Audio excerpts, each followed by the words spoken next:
And welcome back to the show. And joining us today is returning guest Cameron Macgregor, who is, he specializes in a number of things from providing his commentary as it relates to the geopolitics, financial markets, society, etc.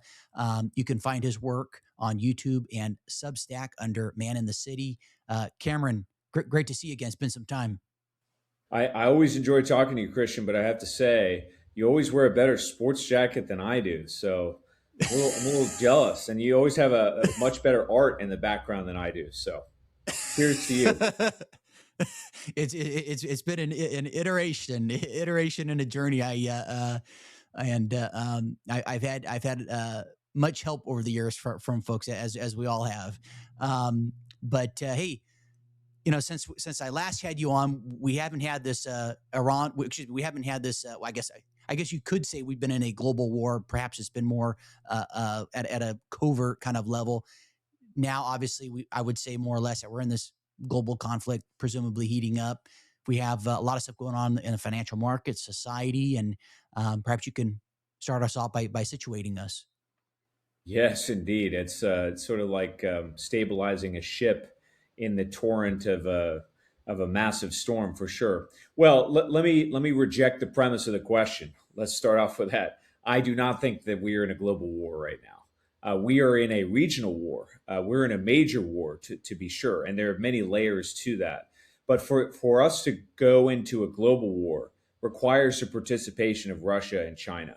Russia and China are not directly in this conflict. They are indirectly in this conflict, to be sure, but they are not directly in the conflict, nor do they wish to be, for all kinds of reasons, not the least of which is that these are two major powers in the world that are primarily concerned with sustaining their economic development, protecting their own borders. For them to plunge into a Middle Eastern quagmire would be as stupid as the United States. So they're going to try and avoid doing so at all costs unless we provoke them. Maybe we will, maybe we won't. We can talk about that. So, if we are in a major war and we are in a regional war, what does that mean for the United States? Well, let's talk about the genesis of the war for just a moment. This war is not about complicated things. Most wars require layers of analysis to really understand. There are military implications, there are strategic rationales, sometimes there are economic interests, resources, things of that nature. None of those boxes can be ticked for the United States. This is not a war of national interest at all. And therefore, it wasn't a war of strategy, which I think is becoming increasingly clear as 2 days and a week and 2 weeks becomes another forever war, it seems. This war was caused because the United States has undue influence from a third rail. And that third rail is primarily the American Israeli Political Affairs Committee or Public Affairs Committee, and a massively well financed and entrenched Zionist lobby inside the United States. And they prevailed upon Donald Trump to trigger this war. Now, that seems relatively simple and blunt, and it is. However, the decision making process is a good deal more complex than that as well, because it wasn't simply that you had a large donor class of people like Miriam Adelson and a bunch of Wall Streeters that wanted to bring about this war in collusion with the Prime Minister of Israel, Netanyahu, whose dream it has been, you might say his vision has been, to drag the United States into a war against Iran to utterly destroy that country. No, it goes a little bit beyond that. Unfortunately, what this represents, this decision to attack Iran, a country that we should not have attacked, that had every conceivable advantage in the conflict that you can think of. Unfortunately, it was a decision process that was hampered by an intelligence community, a military industrial complex, and a set of decision makers inside the Pentagon and the White House who all thought it was a good idea, or at least a relatively swift victory in favor of the president. That's what they believed. Why did they believe that? Well, they believed that because the intelligence suite in the United States, the Pentagon, I think certainly Mossad, they believed that Iran, the regime in Tehran, the Ayatollahs, were a house of cards that would collapse. That's what they thought. And there were reasons why they thought that. It was not an entirely a rational position to take. Iran had a water crisis, it had an energy crisis. There were massive protests across the country in January. and there's been sort of animus building for the regime for a long, long time. So the combination of all of these things and the stranglehold of the sanctions led the Trump administration to believe that they could blitzkrieg Tehran and regime change it in about 48 to 72 hours. What they did not calculate, what they did not understand, and this is part and parcel for a failure of government in the Western world, not just in the United States, but what they attacked is a civilization state that's thousands of years old, that has over 90 million people living in a geography the size of Western Europe, and a country that had resolutely prepared for this conflict for multiple decades. That's what they attacked. And because of that, we now find ourselves in a terrible quagmire from which there is no easy exit. And frankly, the decision tree, Christian, for the president of the United States is very binary. It's either withdraw and suffer political humiliation and defeat at a minimum, or escalate. And it seems as though the president is escalating in some very disastrous ways. Now, just a few things before we delve deeper into this. The first is that everybody, not everybody, a consensus of defense analysts, foreign policy experts are saying and have said since the inception of this conflict that Iran was disadvantaged. They are summarily wrong. They're summarily wrong. Why do I say that? At least a few reasons. One is geography. So if you look at how Iran is situated, they are a massive mountainous fortress throughout which you could easily defend your position. Not just with precision strike, by the way, but with large swaths of territory that are very difficult to traverse. The border along the Iraq-Iran line, by the way, is about half as long as the U.S.-Mexican border, just as an example. So you're talking about extremely difficult terrain and virtually impossible to invade from the land, never mind to attack from sea or from the air. So geographically speaking, Iran was always in a favorable position for that alone. And remember that they only control a small portion of the straits anyway. But because the straits are narrow, because you're talking about high ravines and mountains, it's very easy to harass shipping and chokehold the straits. And that's exactly what they've done. So they have a geographic advantage across the battle space. That's number one. Number two is that they have powerful strategic allies. They are backed by the Russians and the Chinese. Now, I said a moment ago that neither the Russians nor the Chinese want to get directly involved. That's true. But China is the leading industrial power in the world, and Russia has one of the most effective militaries in the world. So if you want to go to war today, you want those two powers in your corner, and there's no evidence that Russia and China are going to back off from this conflict. So secondly is strategic alliance. They've got them and we don't. Thirdly is that the allies that we do have, conceivably Israel and the Gulf states, are extremely vulnerable. And sadly speaking, this speaks to the lack of planning in this operation, but the Gulf states are basically in defense. They're defenseless. They do not have offensive strike capability. So not only can they not defend themselves, but they really can't attack Iran either. And a lot of these states, particularly the so-called trucial states, this is like the Emirates, Qatar, states like that, they're artificial. I mean, they're basically businesses masquerading as countries. They've come under massive hellfire from Iran, who has tens of thousands of missiles, it seems, and drones and other things they can do to attack and sabotage them. Their economics of scale are now compromised. The United States cannot defend them. And to the extent that we have leveraged the Gulf states through our bases are now trapped. They're overwhelmed and surrounded on all sides. And the state of Israel is either running out of interceptors or they have run out. And so they're getting pulverized by Iran as well. And remember that geographically speaking, Israel is about the size of New Jersey. So you take out its desalination plants, you attack certain key military structures, you attack their ports at Haifa, and you've crippled the country. All right. So again, if you look at this objectively, you're talking about a conflict that overwhelmingly favored Iran. But unfortunately, Western analysts still haven't figured that out. And then finally, and this might be the takeaway point that you haven't heard yet, Iran has a 21st century military. The United States does not. I say again, we do not have a military advantage in this conflict. We have very old platforms that are heavy, that are bulky, that are difficult to move. They are light, they are precise, and they can deploy at scale with very little economic cost, lethality and destruction on the battle space anywhere they want. So it seems the president, the White House, the National Security Staff, the Pentagon, the Israeli intelligence, the IDF, and certainly the intelligence community of the United States, they completely botched this operation. Now the president is stuck, and there's no easy way out.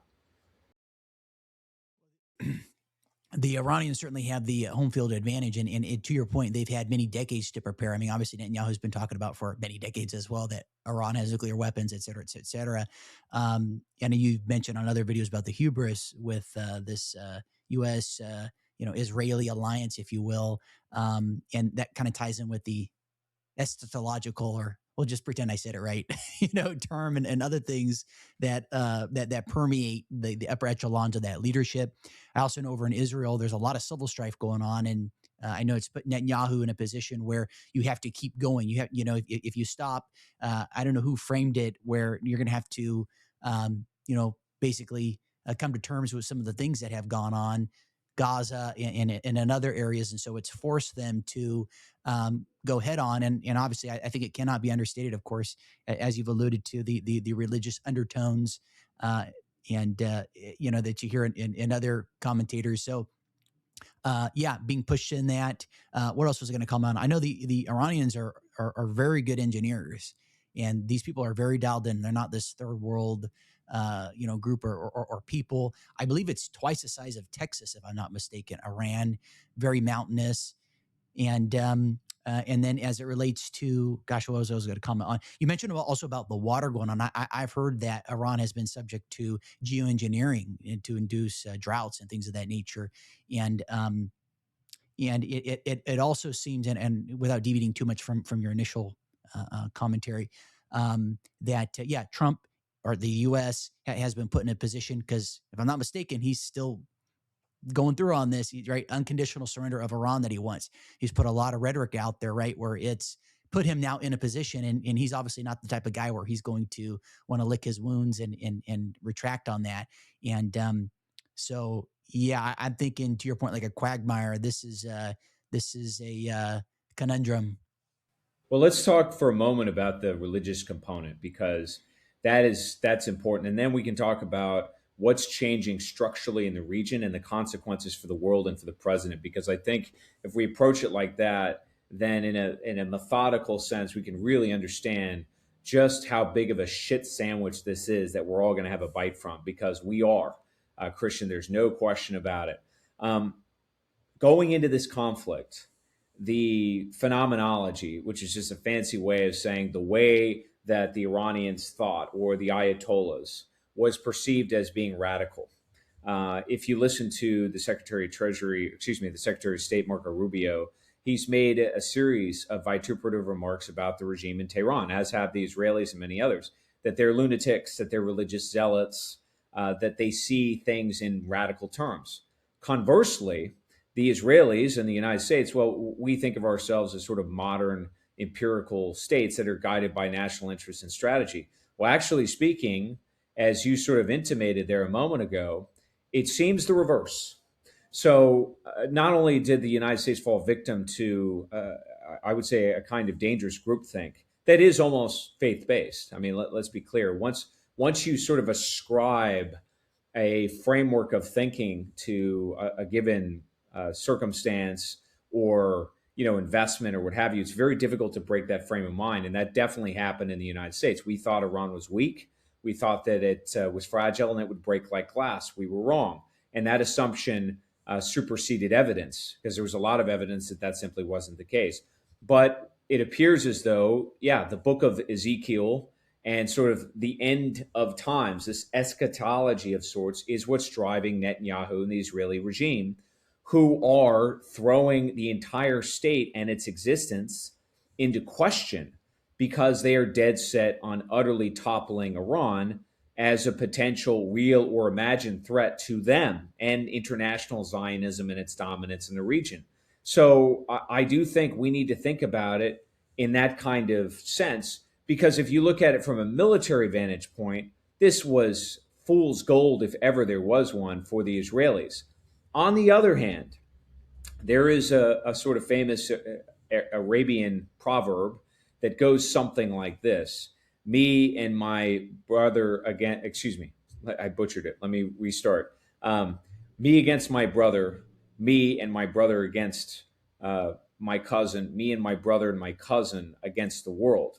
And what that suggests is that this conflict that was supposed to be isolated and limited between the United States and Israel against Iran, that conflict actually must be thought of within the context of this disaster in Gaza, a genocide that's been going on for a couple of years now, and the awakening of a house of Islam against an existential threat to it. And that is to say that the Arab street, and I think the broader Islamic world, is increasingly looking at Iran as the cause celeb, as the victimized Islamic power in this conflict, and they are circling the wagons to some degree against it. Now, that might strike many watching this program as odd, because they say, well, the Iranians have struck the Gulf states.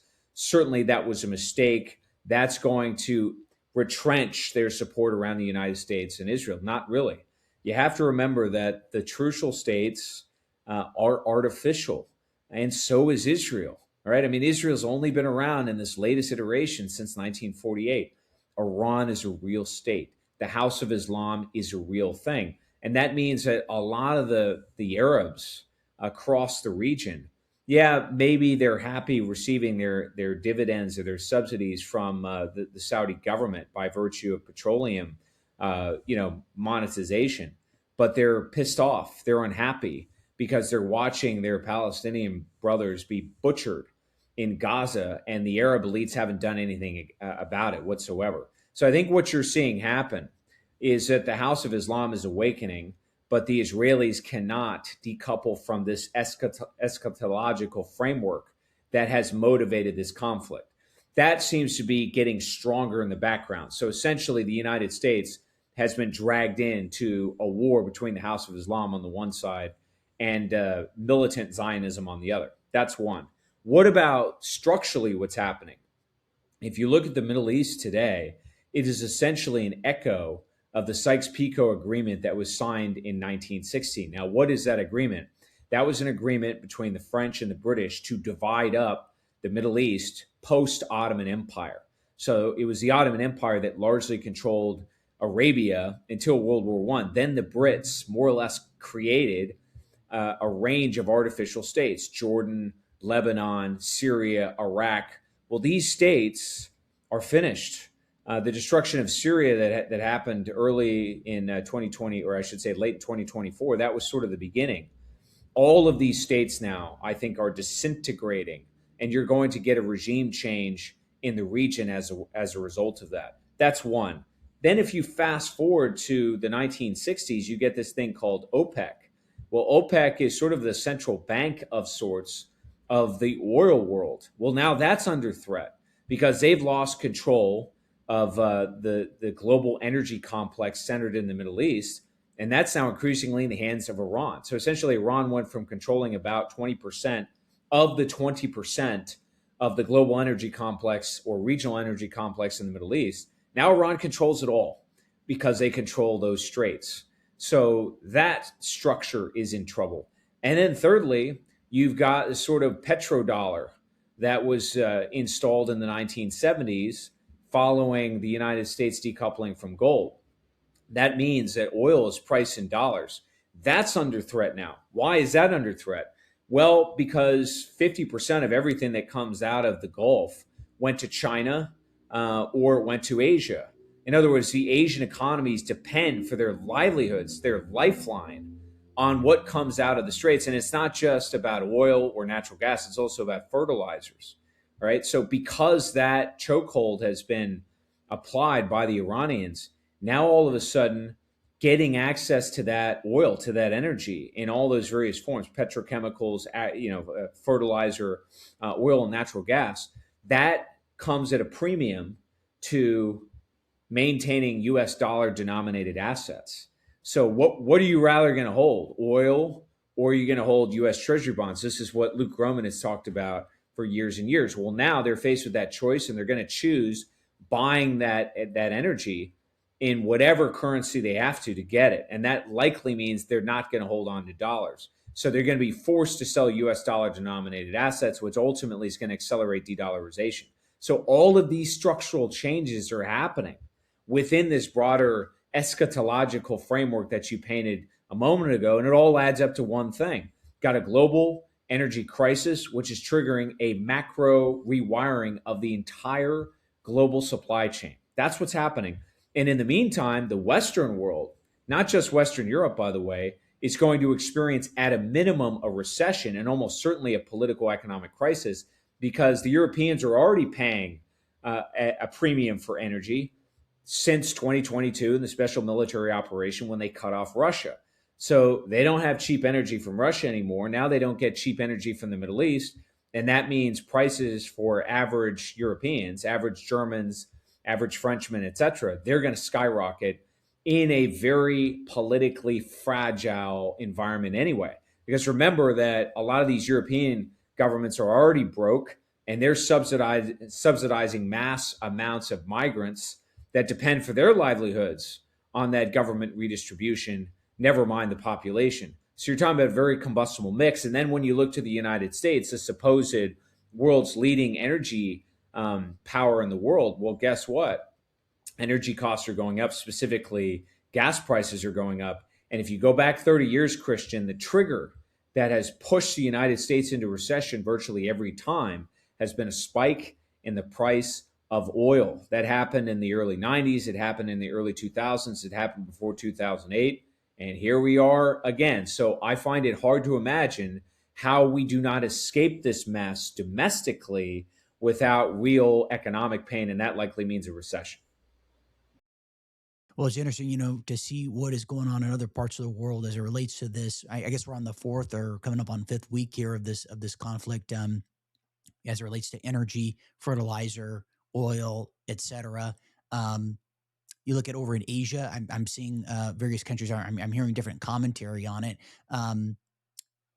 Gosh, what was I thinking of? Yeah, I had the countries pulled up here, but basically like austerity measures, and also I presume that will be, if it isn't already, continuing to go on over in Europe, and you look at even Latin America.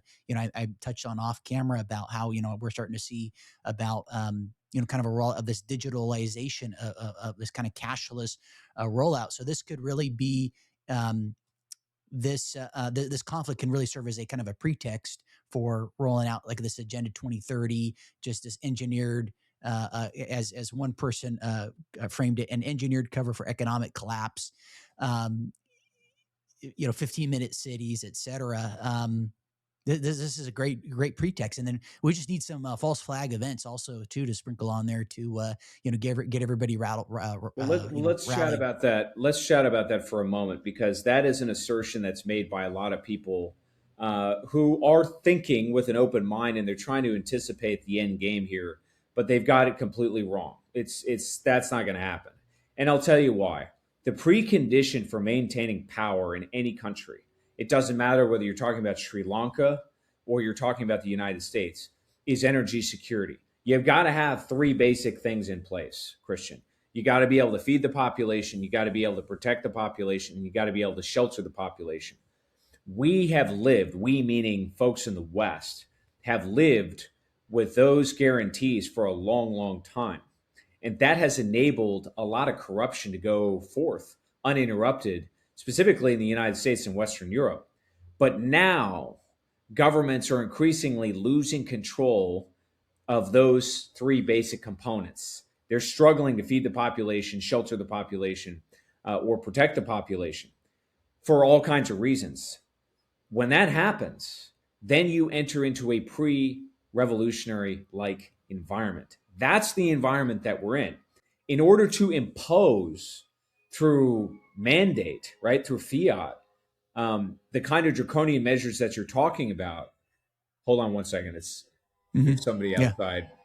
blaring his horn. No worries. If those three preconditions for a stable society are compromised and they cannot easily be reimposed, uh, then you all of a sudden lose control of your society. And so, it's very specifically, in order to impose the draconian measures that you just mentioned, these sort of 15-minute cities or the WEF agendas, et cetera, you need power from government. We're entering into an environment in which the government is losing coercive power, in which the rule of law may actually break down. So, this is quite the reverse of that frame of mind. Remember, ultimately, political power comes out of the barrel of a gun. Right? Mao Zedong said that, and he was correct. People in the West have forgotten that because we've had energy security, because we've had abundance, because we've lived in an age of prosperity. We're now entering into an age of scarcity. That's a very dangerous environment because that means social cohesion could potentially be compromised. That means governments will fall. And I'll do you one better. In order to sort of plan for that, let's call it dystopian endgame, the likes of which people fear, herding everybody into FEMA camps, this sort of thing that we've heard from Alex Jones for a long, long time. That requires competency. It requires synchronicity of governance. It requires agencies that are capable of implementing such a grandiose plan. Is that what we saw during COVID? No. What we saw during COVID essentially was a massive overreach of government in overreaction to a crisis they didn't really understand. Now, there was corruption, but that was largely measurable corruption. In other words, you had pharmaceutical companies that wanted to rapidly accelerate or rapidly distribute a very experimental drug to the masses without liability. COVID and the emergency environment that created allowed them to do that, make a lot of money. There's no question about that. Something like that happened. But in terms of controlling the population, that's not what really occurred. What actually happened, I would say there were two main consequences of the extreme reaction or overreaction of COVID. One is that the public lost trust, didn't gain trust in the government. I mean, I would say conspiracy theories skyrocketed after COVID. So it sort of awakened people to the corruption of government more than anything else. And then secondly, it destroyed the private economy. Because we shut down economies as long as we did, a lot of your small and new businesses simply short circuited. Now, corporations did very well. They consolidated. There's no question about that. But it crippled the economy in ways that we still haven't fully felt yet. So I think it boomeranged badly. And now we're entering into an environment in which the sort of slack of government spending, it's not going to be there. So a lot of these programs are going to experience sudden cutbacks or austerity measures, as you mentioned a moment ago, in a time of economic hardship. We haven't seen anything like this, Christian, since the 1930s, since the Great Depression. And if you know your history, you know that during the 1930s, we had serious social uprisings like the Bonus Army. The Bonus Army, which assembled in Washington, D.C., about an hour from where I am right now, that had to be put down by the U.S. military. Now, the U.S. military right now is focused on fighting a war against Iran. Okay? So, no, I don't see evidence that there's a central nervous system that's capable of implementing the kind of draconian dystopia that you're talking about. What I see is no planning. What I see is anemia in the government and a kind of incompetency that could provoke a revolutionary environment. That's what I see. That's an interesting perspective. I'm used to hearing the other side of the camp and having thoughts as it relates to that. But that is interesting. I mean, certainly, I think. Perhaps maybe I'm in my own echo chamber, but there has been eroded trust in institutions for sure. I think COVID definitely woke up a lot of people. Perhaps the truth is somewhere in the middle between kind of mainstream and in the conspiratorial arena, somewhere in the middle, maybe leaning more towards the conspiratorial arena. But that is really interesting. We hear a lot about this private credit crisis going on, which is astounding. I was actually just there is this new person I've been following. I don't know if you've been following him. He's been very interesting. It's Economic Ninja News, or Economic Ninja. I guess he's been around for a while, but it's kind of news to me. So I've been hearing about, and he mentioned about how, I guess, with BlackRock, I think it was, yeah, BlackRock, he was saying that shareholders or investors were trying to retrieve some of their funds, and that they've been limited, they've been restricted in that, tying that in with the whole credit crisis going on. And then obviously the bond market, being another, overlay. There's just a myriad of different things going on. Obviously, and I'm looking at my notes here. Oil, rare earths, munitions. I mean, just you mentioned to me off camera. Of course, it just all ties in. You can't talk about society or the financial markets without talking about the geopolitical situation at hand. So circling back to this conflict in Iran, I mean, they sent off, I think it was like 2,500 Marines or what have you, like 3 ships left California, and presumably they're either there or be there before long. What do you see more or less kind of arising? If you could just kind of speculate with us here, in these coming days or weeks. Sure, sure. Let's talk for a moment about what's at stake for the president. Okay, um, why would he do this? Why would he commit forces in such a very reckless manner? Because that's what I think is happening here. Uh, I was actually last year. I was fortunate enough to go to the Donbass in Russia, and before I went down there, I was told, matter of factly, if you see a drone, you run left and I run right, and whichever way the drone goes, well, it's been nice knowing you.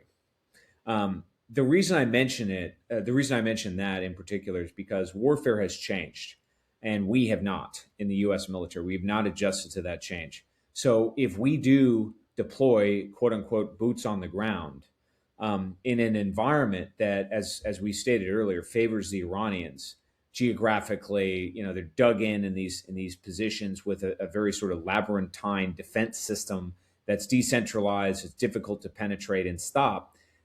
You throw into the mix human beings trying to operate on the land or trying to operate in a narrow corridor through those straits, which I've actually sailed through, by the way, they'll simply get killed.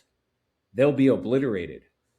Now, I say that as assertively as I do, not just because of my experience in Russia, not because of just because of what we've seen unfold in Iran in the last few weeks. I also say that because I think it's very possible that this disaster could get a lot worse very, very quickly. I mean, we've already lost aircraft over there. We have probably tens of thousands of U.S. servicemen that are stranded across the Middle East in various bases in which they're being pulverized by the Iranians. They've lost their air defense and they're being surrounded by militias. The president, it seems, is in a bind. He either, as I said earlier, has to admit that he made a catastrophic mistake and take his lashings, or he has to escalate in the hopes that he can rescue himself militarily. Well, what he's actually going to do is destroy his administration. I think MAGA is already on the ropes. My guess is maybe half of his base has stood up against this intervention to begin with, but they don't know how bad it is yet. We send the Marines in there and they get killed in significant numbers. It's going to be very difficult for the mainstream media to cover that up. And bear in mind, I think in the first few weeks of the war, I have a lot of friends that are either in the service or just left, and I'm having a tough time figuring out exactly what's going on over there.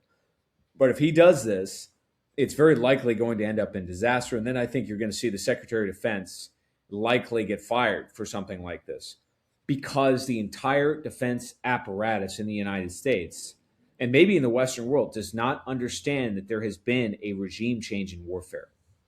It's just that simple. In a very similar vein to the extent that people in Western Europe that occupy, the European Union, these sort of technocrats in Brussels, they don't understand that there's been a regime change economically in Western Europe, that they don't have energy security anymore, that they don't have the bandwidth fiscally to subsidize the kind of programs that have been in place, for 50 plus years. In other words, there's a very dangerous echo chamber at higher levels of power that I don't think people on the street fully understand. And by way of example, one of my favorite movies is this movie Margin Call. I don't know if you ever saw Margin Call, but Margin Call was about the financial crisis in 2008, and it depicts a sort of fictitious company, a Lehman Brothers like company that's trying to fight its way through. But one of the points that's made in the film that's very realistic is that the flow of information, in other words, the clarity of what's happening on the ground, gets darker and dimmer the higher you go. So the higher you go in the management of the company, the less and less people actually know what's going on. And that's exactly what's happening here. What are the consequences? Well, I mentioned a minute ago that I think the Secretary of Defense, I think his job is on the line. But that's where it begins, not where it ends. The president himself, if he doubles down on this, if he commits forces on the ground, if it goes as disastrously as I think, and you get a recession in the United States, and layer on top the problems in private credit and beyond, because there's problems in the banking system too, then I could see the president of the United States being removed. And I actually gave an interview at the end of the year last year in which I predicted that. I said, I think that Donald Trump will not finish out his term. That's what we're looking at, Christian. That's how bad this situation could be. And then remember, taking the other side of this for a moment, let's say that the president decides to get out, which is the right decision here. That cannot easily be executed for at least a few reasons. One is that he's got an entire industry, an entire infrastructure of lobbyists that are beholden to the state of Israel. If we pull out, the state of Israel will just get pulverized to death. So that seems like a non-starter. At a minimum, it's very difficult to decouple from that. That's number one. Number two is to even get our forces out now is very, very difficult. And you notice that over the last 3 weeks, what's happened? We went from a 48 to 72-hour regime change operation to now Operation Rescue the Straits of Hormuz, reopen the straits, to rescuing U.S. forces across the region, to maybe a terror-like disaster in 2026, in which you have Marines that think it's World War II and they're going to storm the beaches of Iwo Jima, and they're just going to get chopped up piecemeal by 21st century platforms like drones and precision strike. That could be what we face. And I think the Trump administration will implode if that happens. In other words, I don't think we'll even get to the midterms this fall. It all depends upon how egregious the losses are, depends upon that getting to the public. In other words, the public has to feel that pain. But that's what is at stake here. And I don't know that the president clearly sees things on the ground in those stark terms. That's the danger.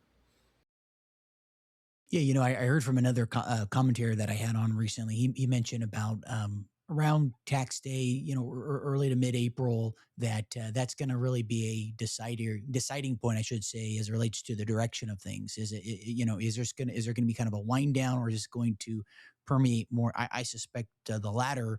And yeah, I don't foresee this wrapping up. Wanted to also ask you real quick. Earlier, you had mentioned about Russia being a 21st century force, that they're very competent in light of the conflict going on over in Europe.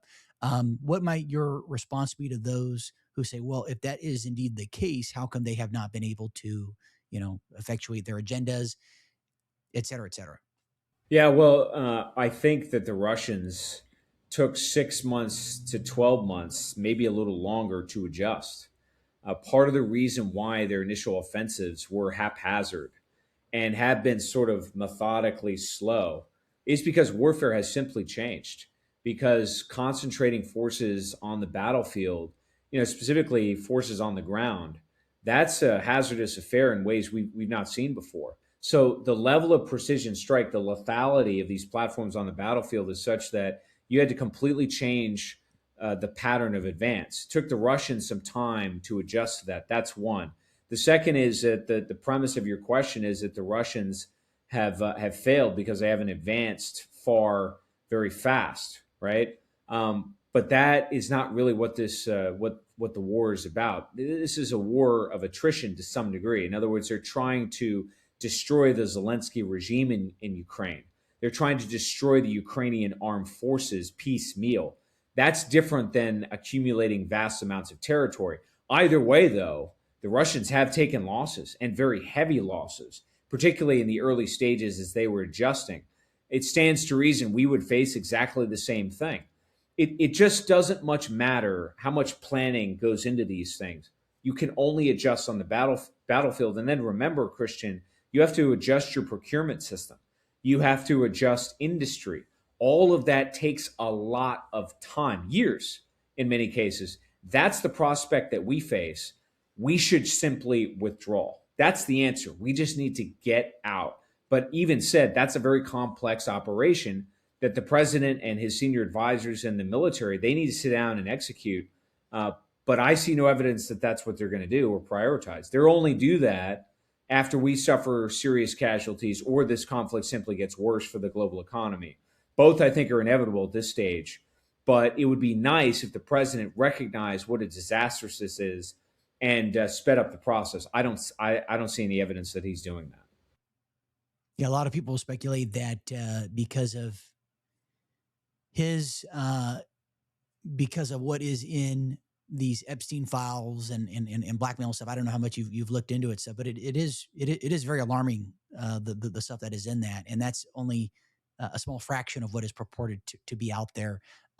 That there is a lot of leverage being exerted on this person to toe the line, so to speak, and yeah, I suspect a lot of these people are blackmailed or under some type of pressure, and they are making erroneous decisions, geopolitically, for that matter. I think the latter part of what you said is more accurate. Remember, virtually everybody inside of Capitol Hill supported this war.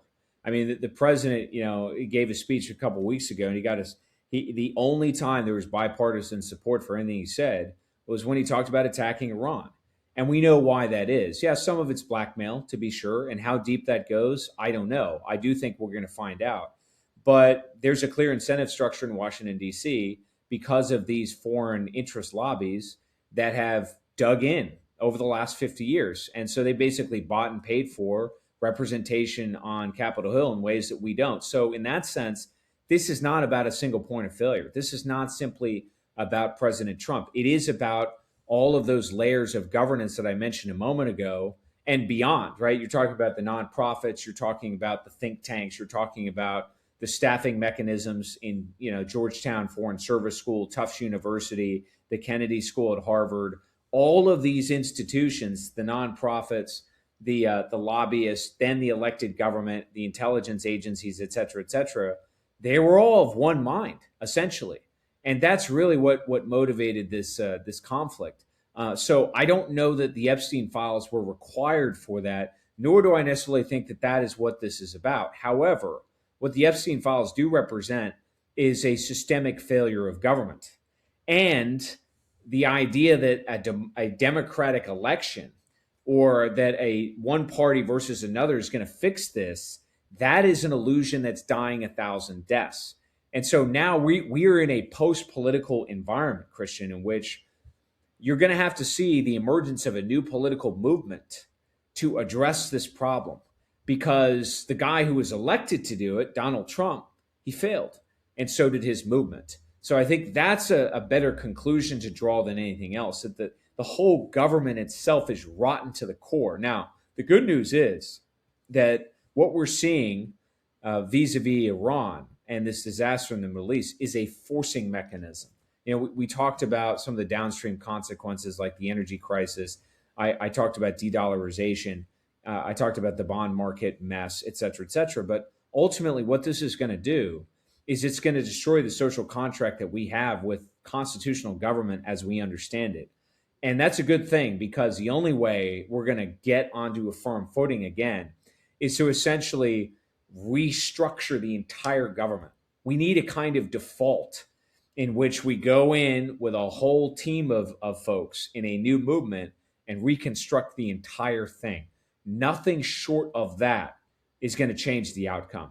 How long does it take us to get there? It's going to take more. There's going to be a lot more collateral damage before we get to that point. But the Epstein files, combined with the disaster in the Middle East, combined with the imminent recession, problems in the financial system, that's going to accelerate that process. Absolutely, absolutely. It's been also been, um, very, I guess, disheartening. I guess is the best word to describe the societal implications of all this, and what's going on with people. I have mentioned ad nauseum on other episodes how the massive affordability crisis going on in the country. How people having to you know um, get rooms, in people's houses, or get RVs. If I mean everything has gone up in price. I think more than it's like almost more than half, or about just about a half of people's paycheck is going towards just housing and utilities, and then obviously groceries skyrocketing, and now fuel skyrocketing, and a lot of people. There was just a guy I was seeing on YouTube, and when I see some of these small channels, I mean, I'm still a small channel, but when I see some of these channels, like I'll usually subscribe to help them out because I know what it's like when you're cutting your teeth and you're just trying to figure this out. And this guy graduated with 2 degrees in STEM, and he's at home, and he's was thought he'd have an opportunity by now, but there's nothing there. And I also have had on, I don't know if you're familiar with Simon Hunt, but I had him on, well known. Financial commentator, investor, et cetera. And he's mentioned about how, over in Dubai, understandably so, how it's like a ghost town, and how many people, excuse me, how many people, yeah, how many more, I don't want to confuse interviews I've had with people, but how many more Uber drivers there are now? How many more people door dashing? I mean, the taxi guy that he has, and he stays at a 5-star hotel in Dubai, Simon. And he said that guy was going from making, I don't think it was like 1,200 a day, if I'm not mistaken. I don't know what the conversion is there with their currency, but like 1,200 a day to now 200 to 300 a day. And so, yeah, a lot of it, I think it's going to force a lot of people into gig work and having to be entrepreneurial. I've shared on other episodes how, just a couple of years ago when I had tried different ventures, and I thought, okay, well, I'll just go back to the private sector or whatever, and I had absolutely zero luck, Cameron, with applying to stuff. And I like to think I'm 33 right now, but at the time I was 30, yeah, about 30, I feel like I had done a thing or two relative to my age, more than most other 30 something year olds, and I had zero traction, and so that forced me to double down on entrepreneurship and burning the boats. And so, yeah, it's, yeah, and it's not just obviously millennials and Gen Z. I mean, it's baby boomers. It's a lot. I think people put a lot of and I'm going on a monologue here, but I feel like there's a lot of vitriol directed at baby boomers, and I think what people mean is to direct certain people in the baby boomer cohort, the leadership, certain people in positions of power who helped create the conditions today. So I think it's erroneous to lump the whole group, just like any topic for that matter. But a lot of them are hurting too, of course, with retirement. And so, yeah, I think this is just it's long overdue. This Well, reset. let's put it in very candid terms so that I think it's a bit easier to understand. What has happened in the Western world since more or less the 1970s, and you could argue since the dawn of the Eurodollar system, which really goes back to the 1950s, when you had all these banks in Europe and beyond that were lending in dollars. Okay, uh, essentially what you've had is an egregious misallocation of resources, an egregious misallocation of resources. And the primary mechanism by which resources have been allocated is through Wall Street and it's through Silicon Valley. And what has Wall Street and Silicon Valley done? Well, they've offshored manufacturing. They've invested in a lot of Ponzi schemes. Maybe artificial intelligence changes the world, maybe it doesn't. But that does not exonerate it from massive amounts of malinvestment, overspending on data centers, misallocating resources away from cranks and tanks, away from industry, from energy, from real economy that actually creates jobs in favor of financialization, in favor of getting rich quick on Wall Street. This is what's been going on for some time. And then remember that you have this giant, colossal enterprise called the federal government. And just to subsidize the federal government, it's not just about the taxes that we pay, which are exorbitant as it is. It's also about issuing IOUs in the form of bonds. And last I checked, you have a bond market that's in the trillions, right? We have a $2 or $3 trillion deficit every year that has to be plugged by what should be private investment that goes somewhere else. Instead, it's financing massive bloat in a public sector that's largely redistribution for baby boomers. And as you point out, a lot of the baby boomers are living paycheck to paycheck, or they depend on their Social Security, right? They're taking jobs at Walmart because they can't make ends meet. What does all of this mean? Well, what we've seen over the last couple years is that there have been some fractures in the system. One is in the gold space, and I know that you have some folks who talk about that. Essentially, you've seen a breakdown or a divergence between the paper markets and the physical markets. Well, guess what? Now we're seeing the same thing in the energy space. So you've got about $2 trillion or more that's priced in derivatives and other kinds of investments in the commodity space that was anchored by what we just blew up in the petrodollar in the Middle East.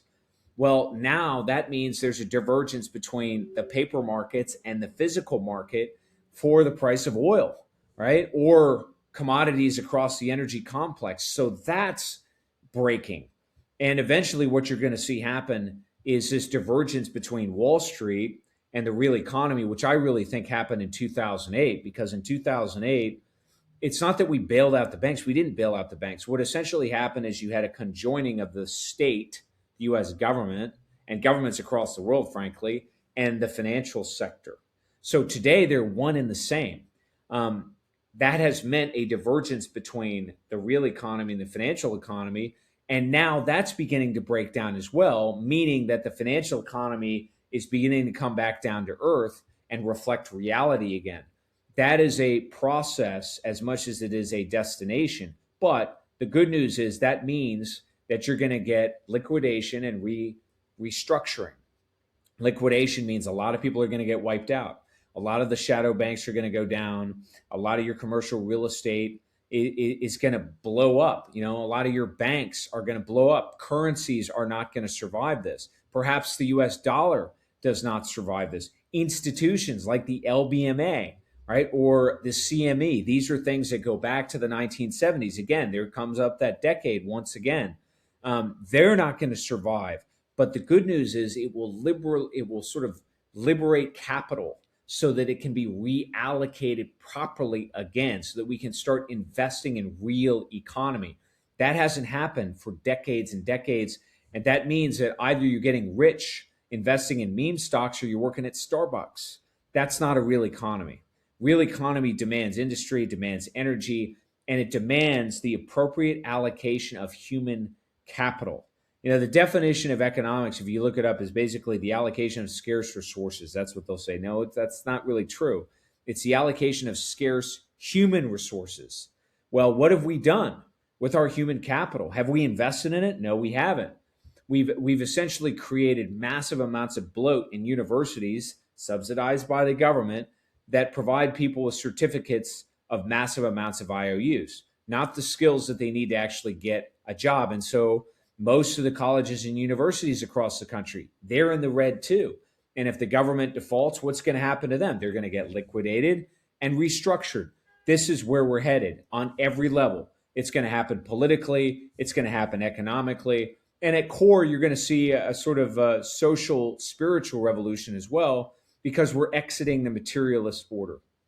We're exiting an age in which your entire self-worth and your identity is tied to how much money you make and what corporation or what brand name you're associated with. We're exiting that world as well. So it's very painful. It's very difficult. But frankly, this is necessary. It's been a long time coming and it's overdue. Now we're going to pay the piper. But I think if we execute it properly, if we do reorganize politically across the Western world and beyond, then on the other side of this, you're going to have a far more sustainable world and capital reallocated to where it needs to go. But that is premised, Christian, on a new sort of nationalist movement. That's what we need. We need a kind of mass mobilization to deal with that. I'm getting ahead of myself because the public isn't ready for this yet. They're still focused on the breakdown.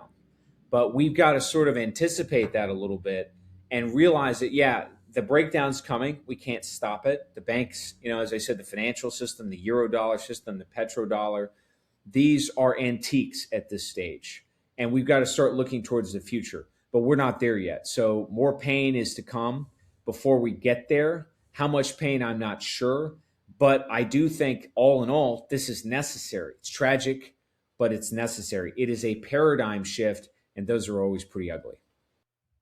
Well, you remind me of the quote that history often rhymes but never repeats. And obviously people always typically use Rome as kind of the example. It is very striking, a lot of similarities, as corny and cliche as it may sound. But I also found, when I was reading about other empires, like the Spanish Empire, which started to see its decline, I think in the late 1600s.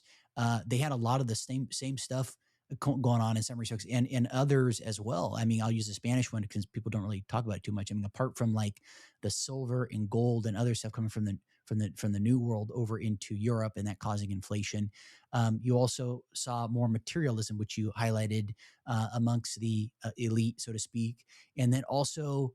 And this was really interesting. I actually, this was written in the 1960s. I was reading a book.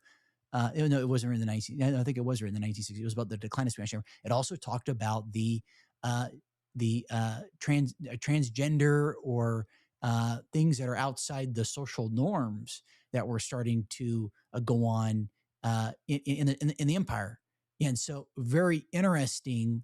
And I also have noticed this with just other, and I know it's not always kosher or what, but it's always interesting to hear them reference in these works about the transnationalists, as far as there being an element there too, which I was surprised. I was like, I can't believe they're publishing. And this is like, and these are university press books. So I was like surprised. I mean, obviously there's a lot that's been obfuscated in the historical record, but yeah, a lot of very interesting parallels. Well, let's talk about three words real quick to try and rethink where we are in the United States. The three words are as follows: nation, state, and empire. What is a nation? A nation is its people. Whether you're talking about the Russians, you're talking about the Chinese, you're talking about the Persians in Iran, or Anglos in the United States, a nation is the population. It's the unique and particular customs, culture, identity, language, et cetera, of a given population set. And in that sense, the United States is no different, right? We were founded by a very specific group of folks from whom you and I are descended, that gave expression to virtually everything that we identify as American. Whether you're talking about individualism, you're talking about sort of Christian values, you're talking about separation of church and state, constitutionalism, you're talking about the rule of law, private property, markets. All of these things emanate from the nation, from the people. And what history has demonstrated is that, yeah, well, maybe states and imperiums come and go, but nations tend to endure. The Chinese are the largest ethnically constituted nation state, if you will, in the history of the world. And they've had some hard times. They've had some bad centuries. They've seen empires rise and fall. But the Han Chinese have survived. And on that basis, they can reinvent themselves. Then you have the state. The state is separate from the nation. The state is sort of a set of institutions, a set of governance structures that regulates, that controls, that rules the nation. But the state ultimately, Christian, is artificial. It can change, right? You can go from sort of having feudal lords to having a Caesar or a czar to eventually having like a federation or a federal structure. What the United States is experiencing is a breakdown of the state, not necessarily the nation. The nation is there. I'm not suggesting to you that the nation is necessarily as healthy as it's ever been. That's not the case. But the nation remains. How do I know that? Well, you and I are having this conversation, among others. The nation, you could argue, is what animated MAGA. So the nation is still very much there. It exists.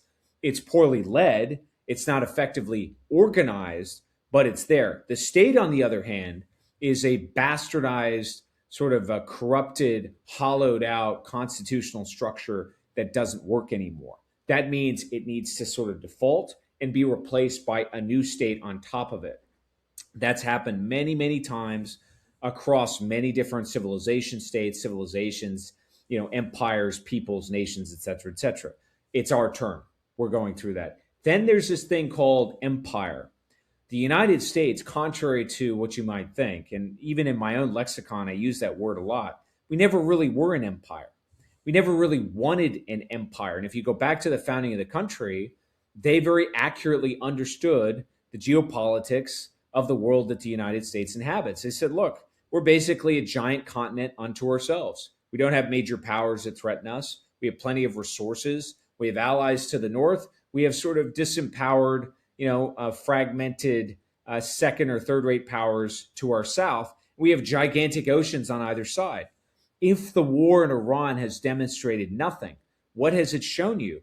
That if you are in a geographically defensible position, you really can't be destroyed. You just can't be. And the United States finds itself in that position. However, post World War II, something happened. The world destroyed itself and fell into a kind of vacuum. And the United States occupied that vacuum. It did not occupy that vacuum voluntarily or willingly, by the way. It really only fell into it because of the threat of Soviet communism.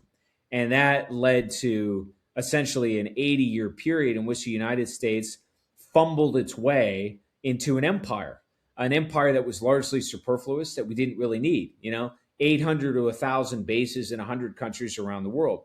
But the American people, the nation, never wanted that, always voted against it, and has for decade after decade. If you go back to the 1980s, I wrote a dissertation on this when I got my master's. The American people, in a bipartisan manner, Christian, they didn't want the United States to be involved overseas. They didn't want us to police the world, and they really didn't want an empire. Sure, they wanted the U.S. military to be strong, but to be strong as a defense mechanism, not to go abroad in search of monsters to destroy. So we never really had an empire. What happened, though, is that you had some very eager participants in government. In some cases, they were foreign lobbies. In some cases, they were agents in the military-industrial complex. In some cases, they were financiers on Wall Street that wanted to leverage American disproportionate power to go overseas and do all manner of things. And that is essentially what has happened. And it's run amok with the world. It's gotten completely out of control. And it has operated against the interests of the United States. Here's the good news. They've jumped on the self-destruction bomb. They're destroying it all. So the empire in the Middle East, it's gone. It's being obliterated as we speak. The Eurodollar system, that's gone. The US dollar is the world reserve currency, that's gone. It's not there yet. We're not at that point yet, but you can see where things are trending. All of those things are favorable for the nation of the United States. They will reprioritize the interests of average Americans once again, because remember, going into World War II, the United States was the leading industrial power in the world. We were a net exporter, right? We had a trade surplus. We were a relatively solvent country. Yes, the Roaring '20s and the Depression that followed it, those were hard times, but they sort of restabilized the country financially, okay? This was when FDR issued the executive order banning gold so that he could restock the banks, and he did. That was before we then became the world reserve currency. The world reserve currency, the Eurodollar system, America as the world's policeman, that has done tremendous harm to the United States. We are at the end of that imperium. That state, that I described earlier as bastardized and systemically corrupt and inefficient, that's over. Now the nation can reprioritize itself and sort of reintegrate into a new state. That's where we're headed. It's not going to be easy, but the nation still exists. It's just got to reorganize itself and reassert itself. And by the way, MAGA was a part of that process, as was the Tea Party 15 years ago. We're just now ready for the next and final stage. which is going to be some kind of new political movement. That's where we're headed. Yeah, it'll be very interesting to see what arises. I find it hard to believe that we'll be able to vote our way, out of this, so to speak. There will have to be some bottom up. I mean, total gutting, restructuring. Um, I'm not black pilled. I am, I guess the term is white pilled or what have you, like, pun intended, my last name's White. I do see good times ahead. After getting through this, and I still think there's going to be a lot of opportunity to, end this kind of on a positive note. I still think in light of this, you can still be, I guess the term is still actualized or what have you. It's not all doom and gloom. Yeah, well, just a couple things to really paint that picture with a bit more clarity. And these are things I've written about for years now, but they're increasingly going to gain traction going forward. Look, we do have a solution, more or less, to the banking catastrophe that's blowing up as we speak. We have a new technology that can do it. It's called Bitcoin. We have an entire infrastructure community that is coalesced around that technology. And I'm not suggesting that Bitcoin necessarily will replace the dollar per se. What I am saying is it's part of the solution. And there's already a community and a massive network of people that are actively furthering that agenda. That's one. The second is the platform we're using right now. There's already an alternative media landscape, a cottage industry of influencers, creators, politicos, analysts, et cetera, that are the new cadre of a new sort of framework, a new paradigm, a new organizational imperative, if you will, a new media industrial complex. It's already there. We're participants in it, and our legions are growing by the week. And certainly the Trump administration has helped by blowing themselves up in stupid wars like Iran. But that's number two. What we haven't seen yet is the impetus for a real third way politically. But that's coming, and it will accumulate or incorporate these other elements that I mentioned.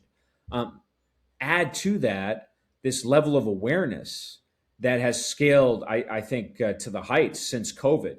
Some would argue since Trump ran for president in 2015, right? And then eventually won in 2016. Others would talk about Brexit or a sort of post EU world in Europe. Awareness has reached virality in part because of the alternative media industrial complex or because of spaces like the Bitcoin space, things like that. So those things are the seed ground that are going to fertilize a new movement that just hasn't found its organizational imperative yet. But if this crisis gets out of control, that's going to happen. Another thing to note about this, what is distinctly American in many ways is spontaneous organization, Christian. You got to go back to the Revolutionary War. What was it that allowed us to get through that conflict? It was these sort of committees of correspondence, the Sons of Liberty, people like Samuel Adams. They created organizations from the ground up that filled the vacuum when that revolutionary experiment or that revolutionary break with Great Britain occurred. We can do the same thing today. We are in an even better position to do that today because of the technology that we have. In other words, we can reorganize, we can scale on an industrial level today in ways that were impossible 200 or 300 years ago during that kind of revolutionary event. We're just not there yet psychologically, but we're going to get there because, as I said, there's no way out of this quagmire in Iran. There's no way out of the banking crisis. There's no way out of this economic crisis domestically in the United States or the immigration crisis or any of the rest of it without real pain and collateral damage. And what that suggests is that the population is going to get engaged. They're going to start to participate in more active and decisive ways. And remember something else, and this is very important. Part of the reason why this war in Iran has gone so awry is because when the White House and Jerusalem and Tel Aviv, when they attacked Iran, what they thought was that the Iranian population would simply fragment, that it would just panic, and that the regime would fall. But actually what's happened, and there's a lot of evidence to support my claim here, the population coalesced. It consolidated because of the crisis. And what that means is that as things get worse in the United States, community's not going to disintegrate. It's going to rigidify. It's going to consolidate. You're going to see new movements that are stronger than before. America First is not dead. It's actually going to revitalize. It's going to get to that next level. That's what I think is going to happen. I'm really glad you brought that up. I'll also mention, last year I was reading a bit about Operation Barbarossa, and I read several books on it. And you're reminding me in that the German High Command thought that, hey, we're going to be able to go into the USSR, and it's going to completely fragment because there's a lot of people who weren't happy within like the kulaks and other groups, the peasants in occupied Ukraine or in some of these other countries in Eastern Europe, right? Where, hey, they're going to turn around because they don't like Moscow. And in some respects, it did the opposite. It kind of rallied people together. You saw the creation of partisan elements, partisan creation. Even this is tangential, which I found interesting. How you had nationalist groups over in Ukraine and in blanking on the other country near there that were just wanted to do their own thing. So it did the opposite. And so yeah, to your point, as far as the Iranians, yeah, it's electrified. It has galvanized them and their civilization, which is like 5,000 years old. Yeah, Look, it has. the Telecommunications Act of 1996 consolidated media in unprecedented ways. In fact, I think Fox News was founded in 1997, but basically you had online media, you had print, you had television that all consolidated around just a few major oligopolies. And that created legacy media, the mainstream media, as it's called. If you chart, and I have, and if you read my Substack, you'll see an essay devoted to this very topic. If you chart trust in media from that act, from the Telecommunications Act of 1996, in which media acquired awesome power, Christian, it could decide whose voice was heard and whose voice was not heard. Essentially, it cratered every year from 96 until the present. Why? Because people are not just lemmings, they're not just robots. And propaganda, actually speaking, doesn't really work. People are more discerning and they begin to ask questions. And if they are lied to, it actually collapses trust. And that's what's happened, I think, on an aggressive industrial scale over the last few years, in particular since COVID, right? So it's the very antithesis of what a lot of these doom and gloom folks are telling you is what's happening is that no, the population is actually becoming more engaged. They're waking up even faster. And that suggests very good things because that's the impetus to reorganize and shake things up politically. That's what's going to happen. Human beings are the base level of analysis. In Iran, it wasn't the regime in Tehran, it wasn't the Ayatollahs, it wasn't Shiism. All of these things are important, but it wasn't the building block of the analysis they should have done, which is the Persian that constitutes the ethnos of that civilization state. In the United States, it's no different. It's us. And we as the ethnos are waking up. Well, appreciate you sharing your thoughts. Well said. A lot of interesting things to think about. Cameron, is there anything else that you'd like to share? And also, how can people learn more about you? So you can find me on YouTube at Neo-Masculinity, or just type in Cameron Macgregor Men and the City, and that's at Men in the City Substack as well. That's where you'll find the bulk of my content. The only thing I would say, and I guess I'll quote Jeff Curry, who's an energy guru from the Carlyle Group. He was asked about oil prices and what you should do as an investor, and he said, "Get long." Buckle. What did he say? He said, "Get long, hold on tight, and buckle your seatbelt." In other words, we are now in the acceleration phase. So all of the sort of pretext that we talked about in the lead up to this war in Iran, they're now firing on all cylinders. Whether it's the energy crisis, it's the banking crisis, it's the fiat currency crisis, it's the explosion in the gold price, it's a collapse in the standard of living. All of these things are going to start to accelerate. But as I said, that means the succession. In other words, the emergence of a new order, not the disintegration of Western civilization or the Western world. We're just going to have to reinvent ourselves.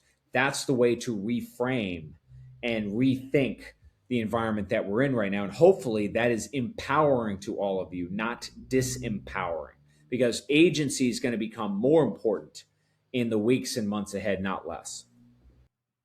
Absolutely. Absolutely. Cameron, thanks so much for your time. Always a pleasure to hear your thoughts.